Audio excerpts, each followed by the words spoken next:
ज्ञानवापी मामले में निचली अदालत के द्वारा तहखाने में पूजा करने के आदेश को बरकरार रखते हुए आज इलाहाबाद हाईकोर्ट ने बड़ा फैसला दिया है।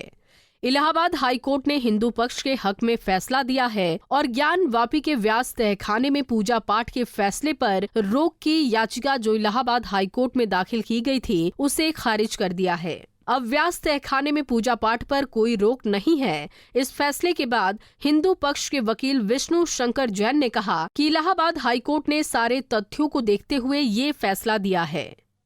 जो ऑपरेटिव पोर्शन है कोर्ट के ऑर्डर का वो मैं बता रहा हूँ कि एफएफओ जो है उनकी डिसमिस कर दी और पूजा पे कोई रोक नहीं, पूजा नियमित रूप से चलती रहेगी। आज माननीय इलाहाबाद हाईकोर्ट ने जो अंजुमन इंतजामिया की दोनों याचिकाएं थी, फर्स्ट अपील फ्रॉम ऑर्डर जिसमें उन्होंने 17 जनवरी के ऑर्डर को चैलेंज किया था और 31 जनवरी के ऑर्डर को चैलेंज किया था, आज वो दोनों याचिकाएं माननीय इलाहाबाद हाईकोर्ट ने डिसमिस कर दी हैं। जो पूजा वहाँ पे चल रही है वो नियमित रूप से चलती रहेगी। तो उस केस की हिस्ट्री है वो एक बहुत ही चेकर्ड हिस्ट्री है कि व्यास परिवार बराबर नवंबर दिसंबर 1993 तक वहाँ पे पूजा पाठ करता चला आ रहा था। उसके काफ़ी एविडेंसेस और प्रूफ्स हमने कोर्ट के सामने दाखिल किए थे। इसलिए मुझे लगता है इसलिए आज माननीय न्यायालय ने दोनों पक्षों को सुनने के बाद एक वेल रीजन जजमेंट दिया है जिससे अंजुमन इंतजामिया की जो दोनों फर्स्ट अपील फ्रॉम ऑर्डर्स थी उसको डिसमिस। देखिए, इसको जीत या हार के पक्ष में नहीं लेना चाहिए।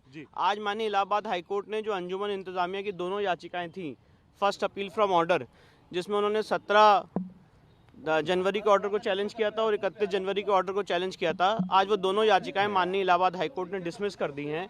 तो इसका अर्थ ये है, इसका निष्कर्ष ये है कि जो पूजा वहाँ पे चल रही है वो नियमित रूप से चलती रहेगी। यानी कि अब ये कहा जाए कि हाईकोर्ट ने रोक नहीं लगाया, वो सुप्रीम कोर्ट आ सकते हैं, तो क्या आप कैविएट दाखिल करने वाले हैं? जी बिल्कुल, हम लोग सुप्रीम कोर्ट में कैविएट दाखिल करेंगे और सुप्रीम कोर्ट में अगर वो आएंगे तो अपनी बात सुप्रीम कोर्ट में। जो आधार रहा फिलहाल मुस्लिम पक्षकारों का और जो व्यास की पूजा के लिए लगातार ये रोक की मांग कर रहे हैं, तो क्यों आखिर मुस्लिम पक्षकार अब इस पूरे मामले में रोक की मांग कर रहे हैं? देखिए, इसमें जो आधार बना है मुझे लगता है माननीय न्यायालय के फैसले का, उसमें कोर्ट के सामने हमने स्पष्ट रूप से बात रखी थी कि सेक्शन 151 सीपीसी में कोर्ट को ये पावर है जहां पे कोर्ट अगर कोई चीज़ मिस हो गई ऑर्डर में तो उसको क्लैरिफाई कर सकती है फर्दर ऑर्डर से। और साथ ही साथ जो उस केस की हिस्ट्री है वो एक बहुत ही चेकर्ड हिस्ट्री है कि व्यास परिवार बराबर नवंबर दिसंबर 1993 तक वहाँ पे पूजा पाठ करता चला आ रहा था। उसके काफ़ी एविडेंसेस और प्रूफ्स हमने कोर्ट के सामने दाखिल किए थे।